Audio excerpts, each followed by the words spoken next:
Subscribe to our YouTube channel. Press the bell icon to get the latest updates. ये जिहड़ी election आ,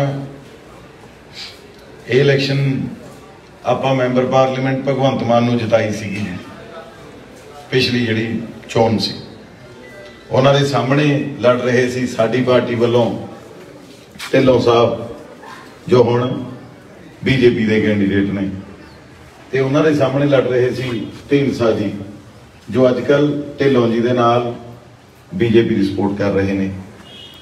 सो थोड़े समय काफ़ी कुछ चेंज हो जाता, बहुत कुछ बदल जाता। लोग उत्थे ही रहते हैं, बंदे उत्थे ही रहते हैं, पार्टी वर्कर उत्थे ही रहते हैं। थोड़े करके ही साडे कांग्रेसी वर्करां करके अज असीं जिउंदे आ, साडी पार्टी जिउंदी आ। पहला तो मैं तुहानूं मुबारकबाद दिंदा भी तुसीं नहीं किते भी बदलदे। सो जिहड़ी पिछली बार इलैक्शन दा दौर सीगा असीं सारिआं ने उन्हां वास्ते मेहनत करी, पर बंदा मैनूं लगदा एक बार भी नहीं सोचदा भी यार मैं विचारधारा की लड़ाई लड़ रहा या आपदे फायदे वास्ते लड़ रहा। आपदे बंदा अपनी वारी सोचता हमेशा जिहड़े लीडर्स ने, तां ही लोगों नूं लीडरां तो जिहड़ा विश्वास उठ गया। तो असीं कोशिश कर रहे हैं, चाहे सिंगला साहब ने ये कोशिश कर रहे हैं कि लोगों का विश्वास न टुटे, क्योंकि आपां एक आज़ाद देश के वासी हाँ, इलैक्टेड सिस्टम दे विच रहण वाले हाँ। लोग वोटां पाउंदे ने, फिर लीडर बनते हैं। जे ये तालमेल खराब हो गया, लोगों का यकीन लीडरों तो टुट गया, तो माहौल आ जिहड़ा वो ठीक नहीं रहना। सो बाकी स्टेटां वाले हालात ने जिहड़े वो पंजाब दे विच बन जाणगे। उत्थों ही गल शुरू कर लग्या भी ये सीट सीगी जिहड़ी भगवंत मान जित्तिया सीगा, ते इस बार उन्हें इहदे तो रिजाइन दे के धूरी तो विधान सभा की इलैक्शन लड़ी मेरे उल्ट। चलो उत्थे जिवें सारे पंजाब च होया उही साडे नाल होया। लोग कहते मुंडा का चंगा काम तो बहुत कराए हुए ने, पर ऐतकी बदलाव देखना, चेंज करना समा। सो बदलाव करने के चक्कर च साडी जिहड़ी 5 साल की मेहनत सीगी पूरे टब्बर की, चाहे वह सिंगला साहब की सीगी, चाहे वह मेरी सीगी, उन्होंने बहुत लोगों ने देखा नहीं। पर दुख इस चीज़ का हुंदा भी यार लोगों ने तो इन्ना यकीन करके तुहानूं वोटां पाईआं, इन्ना अज तक मैं लगता इन्नियां सीटां लैके कोई जित्तिया नहीं होना। तो एकदम ही 3 महीनों ही तुसीं इहो जिहे हालात पैदा करते भी लोग कहते भी यार इन्हां नूं नहीं वोटां पाउंदे। विश्वास ही टुटिया ना, जिहड़ी गल मैं पहला कर रहा सी। सो भरावो असीं तां उत्थे दे उत्थे ही खड़े हां, काम करन वाले बंदे हां। मेरे हल्के च टैलीफोन कर लिओ, जे किसी ने यह कहता गोल्डी ने काम नहीं कराया मैनूं वोट ना पाओ। जे किसी ने यह कहा भी यार गोल्डी ने बहुत काम करे सी, चलो बदलाव देखना सी, फिर तुसीं आपदे रिश्तेदारां नूं भी कहो भी भाई आपां आपदे छोटे भरा नूं वोटां पाईए। इलैक्शनां आउंदियां जांदियां रहिंदियां ने, सारा कुछ बहुत ये साडे कोले जिहड़ी पोजीशन आ ये कोई परमानेंट नहीं हैगी। ये अज साडे कोले आ, कल नूं किसी होर कोले होणी आ। किन्ने लीडर आए किन्ने चले गए, पर कुछ लीडर इहो जिहे हुंदे ने जिहड़े आपदे नाम दे नाल कुछ इहो जिहे प्रोजैक्ट ला जांदे ने जिहड़े सदा वास्ते जिउंदा रख जांदे ने। उही विजेंद्र सिंगला जी ने कराया, चाहे पीजीआई का हॉस्पिटल लिया, चाहे कैंसर का हॉस्पिटल लिया, चाहे बनासर बाग दे विच स्टेडियम की गल कर लीए, चाहे हरेक धाम दे नाल जोड़ती हुई ट्रेन की गल कर लीए। तो इस तरीके नाल मैं चाहे टोल प्लाजे की लड़ाई की गल कर लीए, चाहे किसानी संघर्ष की गल होवे, उरों 2 बार ਸਿੰਘੂ ते टिकरी पूरे परिवार नाल पैदल जाके आया, 74 पिंडां चों 64 पिंडां च ग्राउंड बनाए, हरेक स्कूल सिंगला साहब की रहनबाई हेठ सब तो वध जे स्कूल अपग्रेड होए होणगे तां धूरी हल्के दे होए। टोबियां की गल कर लीए तां हरेक जगह के ट्रीटमेंट प्लांट हर एक चीज़ के उत्ते काम करन दी कोशिश करें। सो अज असीं दोवें भरा तुहाडे तों उही काम करन दे भी बदलाव तां भाई लोगों ने देख लिया। हुण साडे करे हुए काम तां तुहाडे सामने ने, विच ही ने, इसे पिंड दे सारियां गल्लां तुहाडे सामने ही आउणगीआं। मैं लगदा कोई सड़क नहीं है जी होनी जिहड़ी सिंगला साहब ने चौड़ी ना करी होवे, कोई इहो जिहा पहा नहीं होना जिहड़ा पक्का ना करिया होवे। सो असीं तां काम करके दिखाया होया, काम करन दे विच ही विश्वास रखदे हां। काम करन दे नाल ही मैनूं लगदा लीडर की पहचान बनदी है। नहीं तो मेरे वर्गे मुंडे नूं, आम सधारण मुंडे नूं जिहने क्लास के लीडर तो आपदा राजनीति सफर शुरू कराया होवे, अज पार्टी हाईकमान ने सब तो वड्डी हिंदुस्तान की पंचायत का टिकट दे के मैनूं नवाजिया मैंबर पार्लीमेंट का। सो असीं अपनी जिम्मेवारी तो मुनकर किवें हो जाएंगे। असीं तां आपदे खून दा आखरी है कि टुक्का ਜਿਹੜਾ ਲੋਕਾਂ ਲਈ ਬਹਾ ਦਾਂਗੇ ਤੇ ਪਾਰਟੀ ਲਈ ਬਹਾ ਦਾਂਗੇ। ਜੋ ਇੰਨਾ ਮਾਨ ਤੇ ਸਤਿਕਾਰ ਦੇ ਰਹੇ ਹੋ, ਅਸੀਂ ਨਹੀਂ ਭੱਜਦੇ ਤੁਹਾਡੇ ਤੋਂ। ਇਹ ਸਾਡੀ ਪੂਰੀ ਜ਼ਿੰਮੇਵਾਰੀ ਹੈ। ਪੂਰੇ ਦਾਅਵੇ ਨਾਲ ਅਸੀਂ ਇਹ ਗੱਲ ਕਹਿ ਸਕਦੇ ਹਾਂ। ਹਰ ਇੱਕ ਜਗ੍ਹਾ ਤੇ ਇਹੀ ਇਸੇ ਕਰਕੇ ਅੱਜ ਪਾਰਟੀਬਾਜ਼ੀ ਤੋਂ ਵੀ ਉੱਪਰ ਉੱਠ ਕੇ ਜਿਹੜਾ ਹਰੇਕ ਬੰਦਾ ਸਾਨੂੰ ਵੋਟ ਪਾਉਣ ਦੇ ਲਈ ਕਹਿ ਰਿਹਾ, ਤੇ ਹੱਕ ਵੀ ਜਿੱਥੇ ਵੀ ਮੈਂ ਜਾਣਾ ਹਰੇਕ ਬੰਦਾ ਆ ਉਰੇ ਵੀ ਕਈ ਮੈਨੂੰ ਨੌਜਵਾਨ ਮਿਲੇ ਵੀ ਫਲਾਣੇ ਦਾ ਫੋਨ ਆਇਆ, ਫਲਾਣੇ ਦਾ ਫੋਨ ਆਇਆ। ਇਹ ਰਿਸ਼ਤੇ ਨੇ। ਜੇ ਅਸੀਂ ਕਿਸੇ ਲਈ ਕੁਝ ਕਰਿਆ ਹੋਊਗਾ ਤਾਂ ਉਹ ਰਿਸ਼ਤੇ ਸਾਡੇ ਲਈ ਗੱਲ ਕਹਿੰਦੇ ਨੇ। ਨਹੀਂ ਅੱਜ ਕੱਲ੍ਹ ਤਾਂ ਵੀਰੇ ਦੋ ਭਰਾਵਾਂ 'ਚ ਵੀ ਨਹੀਂ ਮੰਨਦੇ। ਸੋ ਰਿਸ਼ਤਿਆਂ ਦੇ ਸਿਰ ਤੇ ਉਰੇ ਤੱਕ ਆਇਆ। ਰਿਸ਼ਤਿਆਂ ਕਰਕੇ ਨਹੀਂ, ਪੱਲੇ ਕੁਛ ਨਹੀਂ। ਮੇਰੇ ਕੋਲ ਸਪੀਕਰ ਛਪਾਉਣ ਨੂੰ ਪੈਸੇ ਨਹੀਂ ਹੈਗੇ, ਪੋਸਟਰ ਛਪਾਉਣ ਨੂੰ ਪੈਸੇ ਨਹੀਂ ਹੈਗੇ। ਉਹ ਤਾਂ ਸਿੰਗਲਾ ਸਾਹਿਬ ਵੀ ਇੱਥੇ ਕਰੀ ਜਾਂਦੇ ਨੇ। ਮੇਰੇ ਕਹਿਣ ਦਾ ਮਤਲਬ ਇਹ ਆ ਵੀ ਕੋਈ ਇਹ ਨਹੀਂ ਹੈਗਾ ਵੀ ਤੁਸੀਂ ਪੈਸਿਆਂ ਨਾਲ ਹੀ ਅੱਗੇ ਹੋ ਸਕਦੇ ਹੋ, ਤੁਸੀਂ ਰਿਸ਼ਤਿਆਂ ਨਾਲ ਵੀ ਅੱਗੇ ਹੋ ਸਕਦੇ ਹੋ। ਤੇ ਰਿਸ਼ਤੇ ਹੀ ਇਨਸਾਨ ਨੂੰ ਅੱਗੇ ਲੈ ਕੇ ਜਾਂਦੇ ਨੇ। ਤੇ ਅਸੀਂ ਦੋਵੇਂ ਭਰਾ ਤੁਹਾਡੇ ਨਾਲ ਪਰਿਵਾਰਕ ਰਿਸ਼ਤਾ ਬਣਾਉਣਾ ਚਾਹੁੰਦੇ ਹਾਂ। ਸਾਡਾ ਤੁਹਾਡੇ ਨਾਲ ਕੋਈ ਲੀਡਰੀ ਵਾਲਾ ਰਿਸ਼ਤਾ ਨਹੀਂ ਹੈਗਾ, ਨਾ ਹੀ ਪਹਿਲਾਂ ਬਣਾਇਆ ਕਦੇ ਤੇ ਨਾ ਹੀ ਹੁਣ ਬਣਾਈਏ। ਤੇ ਜ਼ਿੰਮੇਵਾਰੀ ਇੰਨੀ ਕੁ ਦੇ ਸਕਦੇ ਆਪਦੀ ਵੀ ਜਿਹੜੀ ਗੱਲ ਕਹੋਗੇ ਲੋਕ ਸਭਾ 'ਚ ਸਭ ਤੋਂ ਜ਼ਬਰਦਸਤ ਤਰੀਕੇ ਨਾਲ ਚੱਕਾਂਗੇ। ਚਾਹੇ ਉਹ ਐਜੂਕੇਸ਼ਨ ਦੀ ਹੋਵੇ, ਚਾਹੇ ਉਹ ਸਪੋਰਟਸ ਨਾਲ ਸੰਬੰਧਿਤ ਹੋਵੇ, ਚਾਹੇ ਉਹ ਹੈਲਥ ਇਸ਼ੂਜ਼ ਹੋਣ, ਚਾਹੇ ਕਿਸਾਨੀ ਸਾਡੀ ਪੀੜਾ ਹੋਵੇ, ਚਾਹੇ ਸਾਡੇ ਦੁਕਾਨਦਾਰ ਭਰਾਵਾਂ ਦੀ ਗੱਲ ਹੋਵੇ। ਆ ਜਿਹੜਾ ਸਮਾਂ ਪਿਛਲਾ ਲੰਘਿਆ, ਆਪਾਂ ਸਾਰੇ ਇਹ ਡੀਮੋਰਲਾਈਜ਼ ਕਿਉਂ ਹੋਏ ਆ? ਕਿਉਂਕਿ ਪਿੱਛੇ ਲਗਾਤਾਰ 2 ਸਾਲ ਤੱਕ ਕਰੋਨਾ ਨੇ ਤੰਗ ਕਰੀ ਰੱਖਿਆ। ਉਸ ਤੋਂ ਬਾਅਦ ਫਿਰ ਆਪਣਾ ਲਗਾਤਾਰ ਦਿੱਲੀ ਧਰਨਾ ਚੱਲੀ ਗਿਆ। ਐਤਕੀ ਆਪਣੀ ਝਾੜ ਨਹੀਂ ਵਧੀਆ ਨਿਕਲਿਆ ਫਸਲ ਦਾ। ਸੋ ਸਾਰੀਆਂ ਚੀਜ਼ਾਂ ਨੇ ਜਿਹੜੀਆਂ ਇੱਕ ਡਿਸਟਰਬਿੰਗ ਦਾ ਮਾਹੌਲ ਹੁੰਦਾ। ਉੱਤੋਂ ਸੁੱਖਣ ਵਾਲਾ ਆਪਾਂ ਨੇ ਝਾੜੂ ਵਾਲਿਆਂ ਨੂੰ 92 ਸੀਟਾਂ ਦੇ ਕੇ ਉੱਤੇ ਬਿਠਾ ਲਿਆ, ਜਿਹੜੇ ਰੋਜ਼ 3-3 4-4 ਕਤਲ ਹੋ ਰਹੇ ਨੇ। ਕੱਲ ਐਡਾ ਨਿਆਣਾ ਜਵਾਕ ਗਿਆ, ਉਹਨੂੰ ਫਰੌਤੀ ਵਾਸਤੇ ਮਾਰਤਾ ਲੁਧਿਆਣੇ। ਸਿੱਧੂ ਮੂਸੇਵਾਲਾ ਸਾਹਿਬ ਦਾ ਤੁਹਾਨੂੰ ਪਤਾ, ਇੰਟੈਲੀਜੈਂਸ ਬਿਊਰੋ ਤੇ ਤੁਹਾਡੇ ਰਾਕਟ ਲਾਂਚਰ ਨਾਲ ਹਮਲੇ ਹੋਈ ਜਾਂਦੇ ਨੇ। ਸੋ ਸਰਕਾਰ ਦਾ ਕੰਟਰੋਲ ਕਿੱਥੇ ਆ? ਇਹ ਥੋੜੇ ਟਾਈਮ ਤੱਕ ਉਹੀ 80-90 ਵਾਲੇ ਦਾ ਹੱਕੇ ਵਾਲਾ ਮਾਹੌਲ ਹੋ ਜਾਣਾ ਵੀ ਆਪਾਂ ਡਰਿਆ ਕਰਾਂਗੇ ਘਰਾਂ ਚੋਂ ਨਿਕਲਦੇ। ਇਹ ਜਿਹੇ ਹਾਲਾਤ ਪੈਦਾ ਕਰ ਰਹੇ ਨੇ ਕਿਉਂਕਿ ਕੰਟਰੋਲ ਤਾਂ ਹੈ ਹੀ ਨਹੀਂ ਕਿਸੇ ਦਾ। ਕੰਟਰੋਲ ਤਾਂ ਇਹ ਆ ਵੀ ਲੋਕਾਂ ਦਾ ਧਿਆਨ ਭਟਕਾਉਣ ਦਾ ਕੰਮ ਆ। ਕੋਈ ਪਿੰਡ 'ਚ ਕਿੱਟ ਲਾਈ ਹੋਵੇ, ਮੈਂ ਕਹਿੰਦਾ ਪੂਰੇ ਪੰਜਾਬ 'ਚ ਕਿਸੇ ਪਿੰਡ 'ਚ ਕਿੱਟ ਵੀ ਲਾਤੀ ਹੋਵੇ ਇਹਨਾਂ ਨੇ 3 ਮਹੀਨਿਆਂ 'ਚ, ਤਾਂ ਮੈਂ ਇਲੈਕਸ਼ਨ ਨਹੀਂ ਲੜਦਾ। ਮੈਨੂੰ ਪਤਾ ਵੀ ਇਹਨਾਂ ਨੇ ਅੱਜ ਤੱਕ ਬਦਲਾ ਲੈਣ ਵਾਲੀ ਰਾਜਨੀਤੀ ਕਰੀ ਆ। ਉਹ ਫਲਾਣੇ ਪਿੰਡ ਦੇ 2 ਮੈਂਬਰ ਸਸਪੈਂਡ ਕਰਤੇ, ਆ ਸਾਡਾ 5ਵਾਂ ਬੈਠਾ ਇਹਦੇ ਤੇ ਇੱਕ ਪਰਚਾ ਕਰਤਾ। ਆ ਕਿੰਨੀ ਵਰਕਰ ਸਾਹਿਬਾਨਾਂ ਨੂੰ ਤੰਗ ਕਰਨ ਵਾਲੀ ਰਾਜਨੀਤੀ ਕਰ ਰਹੇ ਨੇ। ਇਹਨਾਂ ਨਾਲ ਆਮ ਬੰਦੇ ਨੂੰ ਕੀ ਫਾਇਦਾ? ਹੁਣ ਅਸੀਂ 3 ਜਣੇ ਬੈਠੇ ਆ, ਮੇਰੇ ਕੋਲ 2 ਗਨਮੈਨ ਘੱਟ ਨੇ, ਮੇਰੇ ਕੋਲ ਵੱਧ ਨੇ। ਵੀਰੋ ਤੁਹਾਨੂੰ ਰੋਟੀ ਦਊ? ਦੱਸੋ ਮੈਨੂੰ ਇੱਕ ਗੱਲ। ਕਿਸੇ ਦੇ ਗਨਮੈਨਾਂ ਤੋਂ ਕੀ ਲੈਣਾ? ਜੇ ਅਸੀਂ ਐਮਐਲਏ ਤਾਂ ਸਾਨੂੰ ਗਨਮੈਨ ਮਿਲ ਗਏ, ਜੇ ਅਸੀਂ ਐਮਐਲਏ ਨਹੀਂ ਹੈਗੇ ਤਾਂ ਗਨਮੈਨ ਪਰਾਂ ਹੋ ਜਾਣਗੇ। ਤਾਂ ਇਹਦਾ ਮੈਨੂੰ ਨਹੀਂ ਲੱਗਦਾ ਕਿ ਆਮ ਬੰਦੇ ਨਾਲ ਕੋਈ ਫਰਕ ਆ। ਆਮ ਬੰਦੇ ਨੂੰ ਤਾਂ ਉਹਨੂੰ ਸਹੂਲਤਾਂ ਨਾਲ ਫਰਕ ਆ। ਆਮ ਬੰਦੇ ਨੂੰ ਸਰਕਾਰ ਦੇ ਕੀ ਰਹੀ ਆ? ਗੱਲ ਇਸ ਚੀਜ਼ ਦੇ ਉੱਤੇ ਆ ਬੀਬੀਆਂ ਬੈਠੀਆਂ ਨੇ। ਡਾਕਟਰ ਮਨਮੋਹਨ ਸਿੰਘ ਦੀ right to food security bill ਰਹੀ, ਜਿਹੜੀ ਕਣਕ ਮਿਲਦੀ ਸੀ, ਹੁਣ ਕਹਿੰਦੇ ਕਣਕ ਨਹੀਂ ਦੇਣੀ, ਆਟਾ ਦਿਆ ਕਰਾਂਗੇ। ਆਟੇ 'ਚੋਂ ਵੀ ਮੈਦਾ ਕੱਢਣ ਨੂੰ ਫਿਰਦੇ ਨੇ ਬੇਬੇ, ਆਟੇ 'ਚੋਂ ਵੀ ਮੈਦਾ ਕੱਢਣ ਨੂੰ ਫਿਰਦੇ ਨੇ। ਕਹਿੰਦੇ 1000 ਰੁਪਇਆ ਹਰੇਕ ਕੁੜੀ ਨੂੰ ਦੇਵਾਂਗੇ। ਦੱਸੋ ਜੇ ਕਿਸੇ ਦੇ ਖਾਤੇ 'ਚ ਆ ਗਿਆ ਹੋਵੇ। ਕਾਂਗਰਸ ਪਾਰਟੀ ਨੂੰ ਮਾੜਾ ਜਿਹਾ ਪਿਛਲੇ ਸਮੇਂ 'ਚ ਯਾਦ ਕਰੋ, 3-4 ਮਹੀਨੇ ਪਹਿਲਾਂ 500 ਰੁਪਇਆ ਪੈਨਸ਼ਨ ਸੀ, ਫਿਰ 750 ਕਰੀ, ਫਿਰ 1500 ਕਰੀ। ਠੀਕ ਹੈ ਨਾ? ਫਿਰ ਲਾਲ ਕਾਪੀਆਂ ਦੀ ਗੱਲ ਆਈ, ਦੀਵਾਲੀ ਵੇਲੇ ਸਾਰਿਆਂ ਨੂੰ 2100-3100 ਰੁਪਇਆ ਪਾਇਆ। ਕਿਸਾਨੀ ਅਗਲਾ ਕਹਿੰਦਾ ਨਾ ਵੀ ਸਰਕਾਰ ਵੀ ਕਾਂਗਰਸ ਨੇ ਝੂਠ ਵਾਅਦਾ ਕਰਤਾ ਸੀ, ਕਿਸਾਨ ਕੋਈ ਵੀ ਭਰਾ ਜਿੰਨੇ ਵੀ ਨੇ ਸੁਸਾਇਟੀਆਂ ਦੇ ਕਰਜ਼ੇ ਮਾਫ ਹੋਏ ਜਾਂ ਨਹੀਂ ਹੋਏ। ਜਿਆਦੇ ਨਹੀਂ ਆਪਾਂ ਕਹਿ ਸਕਦੇ, ਇਹ ਨਹੀਂ ਕਹਿ ਸਕਦੇ ਸਾਰੇ ਮਾਫ ਕਰਤੇ, ਪਰ ਕਰੇ ਤਾਂ ਸਹੀ, ਕਰੇ ਤਾਂ ਸਹੀ ਨਾ।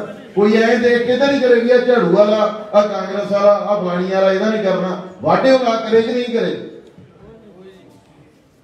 ਹੁਣ ਮੈਂ ਟੋਲ ਪਲਾਜ਼ੇ ਵਾਲੀ ਸੜਕ ਬਣਾਈ, ਉਹਦੇ ਵੀ ਅਸੀਂ ਨੇ ਬੈਰੀਕੇਡ ਥੋੜੀ ਲਾਤਾ ਵੀ ਇੱਥੋਂ ਝਾੜੂ ਵਾਲਾ ਨਹੀਂ ਲੰਘੂਗਾ, ਇੱਥੋਂ ਕਾਂਗਰਸ ਵਾਲੀ ਲੰਘੂਗਾ।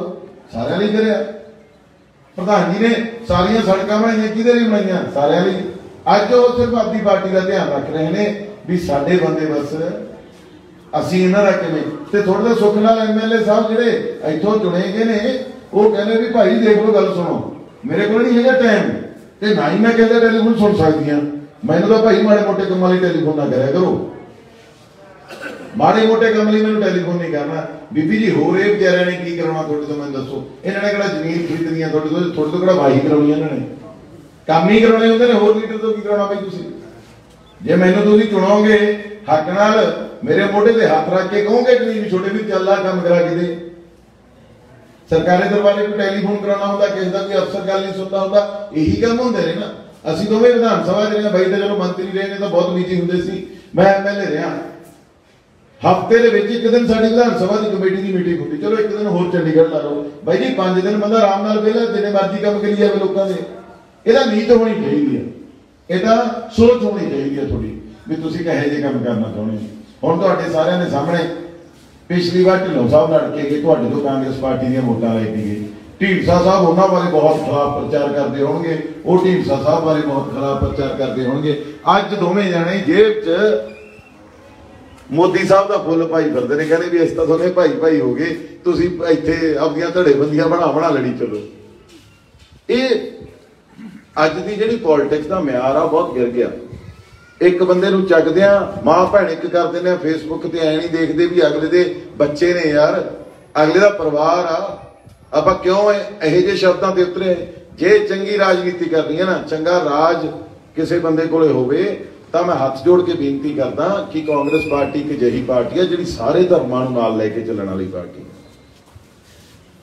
ਸਾਰੇ ਧਰਮਾਂ ਨੂੰ ਇਕੱਠਾ ਕਰਕੇ, ਕਿਉਂਕਿ ਪੰਜਾਬ ਹੈ ਹੀ, ਕਿਉਂਕਿ ਸਾਡੇ ਤਾਂ ਗੁਰਾਂ ਨੇ ਕਿਹਾ ਵੀ ਪੰਗਤ ਤੇ ਲੰਗਰ ਸਾਰੀ ਜਾਤ ਪਾਤ ਉਹਨਾਂ ਨੇ ਖਤਮ ਕਰੀ ਹੋਈ ਆ।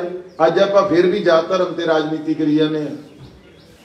ਮੈਂ ਬਿਲਕੁਲ ਹੱਕ 'ਚ ਬੰਦੀ ਸਿੰਘਾਂ ਦੀ ਰਿਹਾਈ ਤੇ, ਮੈਨੂੰ ਕੋਈ ਇਤਰਾਜ਼ ਨਹੀਂ। ਜਿਹਦੀ ਸਜ਼ਾ ਪੂਰੀ ਹੋ ਗਈ ਉਹਨੂੰ ਰਿਹਾਈ ਹੋਣੀ ਚਾਹੀਦੀ ਆ, ਪਰ ਬਾਕੀ ਇਹਦਾ ਜਿਹੜਾ ਕਾਨੂੰਨ ਦਾ ਕੰਮ ਆ ਉਹ ਕਾਨੂੰਨ ਨੇ ਕਰਨਾ, ਸਰਕਾਰਾਂ ਨੇ ਕਰਨਾ। ਸੋ ਮੇਰੇ ਤਾਂ ਮੁੱਦੇ ਹੈਗੇ ਨੇ, ਨੌਜਵਾਨਾਂ ਨੂੰ ਐਜੂਕੇਸ਼ਨ ਦੇਣਾ ਵਧੀਆ ਬਿਹਤਰ, ਕਿਉਂਕਿ ਸਿੰਗਲਾ ਸਾਹਿਬ ਨੇ ਸਾਰੇ ਸਕੂਲ ਠੀਕ ਕਰੇ ਨੇ। ਖੇਡਾਂ ਨਾਲ ਅਸੀਂ ਨੌਜਵਾਨਾਂ ਨੂੰ ਜਿਹੜਾ ਬੇਸਿਕ ਇਨਫਰਾਸਟ੍ਰਕਚਰ ਅਸੀਂ ਨਹੀਂ ਕਰਿਆ। ਹੁਣ ਬੀਜੇਪੀ ਵਾਲੇ ਕਹਿੰਦੇ ਜੀ ਅਸੀਂ ਹਵਾਈ ਅੱਡਾ ਲੈ ਕੇ ਆਉਣਾ ਸੰਗਰੂਰ ਦੇ ਵਿੱਚ। ਪਹਿਲੀ ਗੱਲ ਤਾਂ ਤੁਹਾਨੂੰ ਪਤਾ ਵੀ ਇਹ ਸੁਪਨਾ ਪੂਰਾ ਹੀ ਨਹੀਂ ਹੋਣਾ, ਪਰ ਇੱਕ ਗੱਲ ਆ ਬਠਿੰਡੇ ਬਾਦਲਾਂ ਨੇ ਹਵਾਈ ਅੱਡਾ ਬਣਾਇਆ ਸੀ, ਚਲੋ ਉਹ ਵੀ ਛੱਡੋ। ਤੁਹਾਡੇ ਜੋ ਬੀਬੀ ਜੀ ਕਿੰਨੇ ਕੁ ਜਾਣੇ ਰੋਜ਼ ਚੰਡੀਗੜ੍ਹ ਨੂੰ ਜਹਾਜ਼ ਤੇ ਜਾਂਦੇ ਹੋ, ਕਿੰਨੇ ਕੁ ਜਾਣੇ ਦਿੱਲੀ ਜਹਾਜ਼ ਤੇ ਜਾਂਦੇ ਹੋ ਤੁਸੀਂ? ਤੁਹਾਨੂੰ ਜਹਾਜ਼ਾਂ ਦੇ ਅੱਡੇ ਦੀ ਜ਼ਰੂਰਤ ਆ ਜਾਂ ਆਪਾਂ ਨੂੰ ਬੇਸਿਕ ਇਨਫਰਾਸਟ੍ਰਕਚਰ ਦੀ ਜ਼ਰੂਰਤ ਆ? ਆ ਬਠਿੰਡੇ ਬਣਾਇਆ ਸੀ ਔਰ ਰੁਪਈਆ ਖਰਾਬ ਕਰਤਾ, ਇੱਕ ਜਹਾਜ਼ ਨਹੀਂ ਉਤਰਿਆ ਹੋਣਾ ਉੱਥੇ। ਆ ਲੁਧਿਆਣੇ ਜਗ੍ਹਾ ਖਰੀਦ ਕੇ ਉਮੀਦ ਰਹੀ ਪਈ ਆ, ਮੋਹਾਲੀ ਆਲਰੇਡੀ ਚੱਲ ਰਿਹਾ ਤੇ ਅੰਮ੍ਰਿਤਸਰ ਆਲਰੇਡੀ ਆਪਣੇ ਕੋਲੇ ਹੈਗਾ। ਆਪਾਂ ਉਨੇ ਪੈਸੇ ਉਹ ਚੀਜ਼ ਆਪਾਂ ਕਿਸੇ ਹੋਰ ਲੋਕਾਂ ਦੀ ਭਲਾਈ ਤੇ ਲਾਈਏ। ਆਪਾਂ ਉਨੇ 'ਚ ਕਿੰਨੇ ਸਕੂਲ ਬਣ ਜਾਣਗੇ, ਕਿੰਨੇ ਹਸਪਤਾਲ ਬਣ ਜਾਣਗੇ, ਆਪਾਂ ਉਸ ਚੀਜ਼ ਤੇ ਪੈਸਾ ਲਾਈਏ। ਸੋ ਅਸੀਂ ਤਾਂ ਸੱਚੀ ਸੁੱਚੀ ਲੀਡਰੀ ਕਰਨੀ ਆ। ਜਿਤਾਉਣਾ ਹਰਾਉਣਾ ਤੁਹਾਡੇ ਹੱਥ 'ਚ ਆ। ਪਹਿਲਾਂ ਜਿਤਾਤਾ ਸੀ, ਐਤਕੀ ਹਰਾਤਾ ਤਾਂ ਵੀ ਸਿਰ ਮੱਥੇ ਕਬੂਲ ਆ, ਕੋਈ ਦਿੱਕਤ ਵਾਲੀ ਗੱਲ ਨਹੀਂ। ਲੋਕਾਂ ਦਾ ਭਲਾ ਹੋਣਾ ਚਾਹੀਦਾ, ਲੋਕ ਜਿਹੜੀ ਚੀਜ਼ 'ਚ ਭਲਾ ਹੋਣ। ਪਰ ਮੈਂ ਇੱਕ ਗੱਲ ਦੱਸਦਾ, ਆ ਹੁਣ ਜਿਹੜਾ ਉਹਨਾਂ ਨੂੰ ਜ਼ਿਆਦਾ ਓਵਰ ਕੌਨਫੀਡੈਂਟ ਹੋ ਗਿਆ ਨਾ, ਜਿਵੇਂ ਮੋਦੀ ਸਾਹਿਬ ਨੂੰ ਹੋਇਆ ਆ ਹੁਣ ਇਹਨਾਂ ਨੂੰ ਹੋ ਗਿਆ। ਐਤਕੀ ਮਾੜਾ ਜਾ ਜਿਵੇਂ ਭਗਤ ਸਿੰਘ ਨੇ ਅਸੈਂਬਲੀ 'ਚ ਬੰਬ ਸਿੱਟਿਆ ਸੀ ਨਾ, ਸਿਰਫ ਅੰਗਰੇਜ਼ੀ ਹਕੂਮਤ ਦੇ ਕੰਨ ਖੋਲਣ ਵਾਸਤੇ, ਆਪਦੀ ਆਵਾਜ਼ ਪਹੁੰਚਾਉਣ ਵਾਸਤੇ।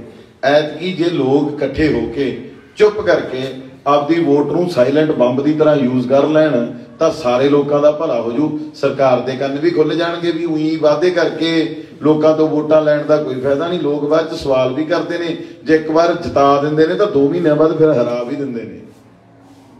ਇਹ ਚੀਜ਼ ਨੂੰ ਧਿਆਨ 'ਚ ਰੱਖਿਓ। ਤੇ ਇੱਕ ਗੱਲ ਹੋਰ, ਉਹਨੇ ਮੇਰੀ ਸੀਟ ਲਈ ਸੀ, ਮੈਨੂੰ ਉਹਦੇ ਵਾਲੀ ਸੀਟ ਦਵੋ MP, ਫਿਰ ਪਤਾ ਲੱਗੂਗਾ, ਮੁਕਾਬਲਾ ਹੋਊਗਾ ਵੀ ਮੈਂ ਕੰਮ ਵਧੀਆ ਕਰਦਾ ਜਾਂ ਉਹ ਕੰਮ ਵਧੀਆ ਕਰਦਾ, ਮੈਂ ਗੱਲਾਂ ਮਾਰਦਾ ਜਾਂ ਉਹ ਚੁਟਕਲੇ ਸੁਣਾਉਂਦਾ। ਆਮਣੇ ਸਾਹਮਣੇ ਗੱਲ ਹੋਣੀ ਚਾਹੀਦੀ ਹੈ, ਪਤਾ ਲੱਗਦਾ ਇਹ ਚੀਜ਼ ਦਾ। ਤੇ ਅਸੀਂ ਤਾਂ ਦੋਵੇਂ ਭਰਾ ਹੱਥ ਜੋੜ ਕੇ ਬੇਨਤੀ ਕਰ ਸਕਦੇ ਹਾਂ ਵੀ ਇਸ ਤਾਂ ਮਿਹਨਤ ਨਾਲ ਆਪਦੇ ਹਲਕਿਆਂ ਦੀ ਡਿਵੈਲਪਮੈਂਟ ਕਰੀ ਆ ਤੇ ਡਿਵੈਲਪਮੈਂਟ ਹੀ ਕਰਨੀ ਚਾਹੁੰਦੇ ਆ। ਇੱਕ ਚੰਗੀ ਸੋਚ ਨਾਲ, ਪੋਜ਼ਿਟਿਵ ਸੋਚ ਨਾਲ ਆਪਦੇ ਕੰਮਾਂ ਦੀ ਰਫ਼ਤਾਰ ਨੂੰ ਵਧਾ ਕੇ ਲੋਕਾਂ ਦੇ ਕੰਮ ਆ ਸਕੀਏ। ਸਾਡੀਆਂ ਉਹ ਜਿਹੜੀਆਂ ਸਹੂਲਤਾਂ ਇੱਕ ਮੈਂਬਰ ਪਾਰਲੀਮੈਂਟ ਨੂੰ ਮਿਲਦੀਆਂ ਨੇ, ਉਹ ਸਾਰੀਆਂ ਲਿਆ ਕੇ ਇਸੇ ਥਾਈ ਦਰਵਾਜ਼ੇ 'ਚ ਲਿਆ ਕੇ ਕੈਂਪ ਲਾ ਕੇ ਲੋਕਾਂ ਨੂੰ ਦੱਸ ਦਈਏ ਵੀ ਭਾਈ ਸਹੂਲਤਾਂ ਆਹ ਮਿਲਦੀਆਂ ਨੇ ਸੈਂਟਰ ਗਵਰਨਮੈਂਟ ਤੋਂ। ਅੱਜ 8 ਸਾਲ ਹੋ ਗਏ, ਮੈਨੂੰ ਕੋਈ ਪਿੰਡ ਵਾਲਾ ਦੱਸੂਗਾ ਵੀ ਭਗਵੰਤ ਮਾਨ ਕਿੰਨੀ ਕੁ ਵਾਰ ਆ ਗਿਆ ਉਰੇ MP ਜਿੱਤਣ ਤੋਂ ਬਾਅਦ? ਹੈ ਸਿਰਫ ਮੈਂ ਕਹਿ ਦਿੰਦਾ ਵੀ ਮੈਂ ਜਾ ਕੇ ਜੀ 2 ਮਿੰਟ ਉੱਥੇ ਮੋਦੀ ਤੇ ਤਵਾ ਲਾਤਾ ਜਾਂ ਫਲਾਣੇ ਨੂੰ ਢੀਂਡਸੇ ਨੂੰ ਮਾਂਜਤਾ ਜਾਂ ਭੱਠਲ ਨੂੰ ਮਾਂਜਤਾ। ਇਹ ਗੱਲਾਂ ਨਾਲ ਫਰਕ ਆ ਜਾਂ ਤੁਹਾਡੇ ਕੋਲੇ ਆ ਕੇ ਸਹੂਲਤਾਂ ਦੇਣ ਨਾਲ ਫਰਕ ਆ? ਇਹ ਗੱਲਾਂ ਬਈ ਵੀ ਸਮਝੋ। ਸਨਰੂਫ ਚੋਂ ਨਿਕਲ ਕੇ ਗੱਲਾਂ ਬਾਏ ਕਰਨ ਨਾਲ ਲੀਡਰ ਨਹੀਂ ਬਣ ਜਾਂਦਾ। ਲੀਡਰ ਨਹੀਂ ਬਣਦਾ ਬੰਦਾ, ਲੀਡਰ ਬਣਦਾ ਲੋਕਾਂ ਨੂੰ ਲੀਡ ਕਰਕੇ, ਲੋਕਾਂ ਦੇ ਚੰਗੇ ਮਾੜੇ 'ਚ ਖੜ ਕੇ। ਸੋ ਅਸੀਂ ਖੜਨਾ ਚਾਹੁੰਦੇ ਆ, ਅਸੀਂ ਮਿਹਨਤ ਕਰਨਾ ਚਾਹੁੰਦੇ ਆ, ਅਸੀਂ ਲੋਕਾਂ ਦੀ ਆਵਾਜ਼ ਬਣਨਾ ਚਾਹੁੰਦੇ ਆ। ਸੋ ਕਿਰਪਾ ਕਰਕੇ ਆਉਣ ਵਾਲੀ 23 ਤਰੀਕ ਨੂੰ ਹੱਥ ਪੰਜੇ ਦੇ ਚੋਣ ਨਿਸ਼ਾਨ ਤੇ ਮੋਹਰਾਂ ਲਾ ਕੇ ਕਾਂਗਰਸ ਪਾਰਟੀ ਨੂੰ ਕਾਮਯਾਬ ਕਰੋ, ਤਾਂ ਕਿ ਅਸੀਂ ਤੁਹਾਡੀ ਜਿਹੜੀ ਆਵਾਜ਼ ਆ ਉਹਨੂੰ ਬੁਲੰਦ ਕਰ ਸਕੀਏ, ਉਹਦੇ ਤੇ ਖੜ ਸਕੀਏ। ਜਿਹੜਾ ਇਹ ਸਕੀਮਾਂ ਜਿਹੜੀਆਂ ਦਿੱਤੀਆਂ ਹੋਈਆਂ ਸੀ, ਜੇ ਉਹਨਾਂ ਨੂੰ ਵੀ ਆ ਪਿਛਲੇ ਪਿੰਡ ਦੇ ਵਿੱਚ ਸਾਨੂੰ ਬੀਬੀਆਂ ਕਹਿੰਦੀਆਂ ਵੀ ਭਾਈ ਸਾਡੇ ਤੋਂ ਤਾਂ ਜਿਹੜੇ ਅਸੀਂ ਘਹਾਰੇ ਲਾਏ ਹੋਏ ਸੀ ਤੇ ਜਿੱਥੇ ਪਾਥੀਆਂ ਪੱਥਦੇ ਆ, ਕਹਿੰਦੇ ਪੰਚਾਇਤ ਮੰਤਰੀ ਉਹ ਜਗ੍ਹਾ ਵੀ ਖੋਣ ਨੂੰ ਫਿਰਦਾ ਸਾਥੋਂ। ਹੁਣ ਤੁਸੀਂ ਆਪਦੇ ਆਪ ਦੇਖ ਲਓ ਵੀ ਇਹ ਚੀਜ਼ਾਂ ਕਰਦੀਆਂ ਨੇ ਜਾਂ ਨਹੀਂ। ਘਰਾਚੋਂ ਗਏ ਸੀ, ਕਹਿੰਦੇ ਸਭ ਤੋਂ ਪਹਿਲਾਂ ਪਨਵਾ ਜੀ ਕਿੰਨੇ ਬੰਦਿਆਂ ਦੀ ਜ਼ਮੀਨ? 41 ਏਕੜ। ਇੱਕ ਬਾਈ ਜੀ 25 ਬੰਦੇ ਕਿਸਾਨ ਸਾਡੇ ਈਸੀ ਪਿੰਡ ਆ ਜੀ, ਈਸੀ ਪਿੰਡ ਸਾਰਾ ਪਿੰਡ 30 ਸਾਲ ਕੇਸ ਲੜਿਆ। ਅੱਜ ਜਦੋਂ ਪਿੱਛੇ ਸਰਕਾਰ ਆਈ, ਅਸੀਂ ਨੇ ਪੰਚਾਇਤ ਦੇ ਹੱਕ 'ਚ ਫੈਸਲਾ ਕਰਾਇਆ। ਸਾਰਾ ਕੁਝ ਸਾਡੇ ਕੋਲ ਕਾਗਜ਼ ਪਏ ਨੇ, ਸਾਰਾ ਕੁਝ ਪਿਆ। ਇਹਨਾਂ ਦੇ ਮੰਤਰੀ ਸਾਹਿਬ ਨੇ ਲਵਾ ਕੇ ਅਖਬਾਰ 'ਚ ਖਬਰ ਕਹਿੰਦੇ ਜੀ ਆਹ ਅਸੀਂ ਜਗ੍ਹਾ ਖਾਲੀ ਕਰਾ ਕੇ ਦਿੱਤੀ ਆ। ਸਾਰਾ ਕੁਝ ਸਾਡੇ ਕੋਲ ਆ, ਰਿਕਾਰਡ ਸਾਡੇ ਕੋਲ ਆ। ਪੰਚਾਇਤ ਨੇ ਲੜ ਕੇ ਕੇਸ ਜਿੱਤਿਆ ਸਾਰੀ ਉਮਰ, ਤੇ ਕਹਿੰਦੇ ਜੀ ਅਸੀਂ ਇਹ ਚੀਜ਼ਾਂ ਝੂਠ ਤੇ ਸੱਚ ਦੀ ਲੜਾਈ ਅੱਜ ਨਹੀਂ ਕੱਲ ਨੂੰ ਨਹੀਂ ਤੁਹਾਡੇ ਸਾਹਮਣੇ ਆ ਹੀ ਜਾਣਾ।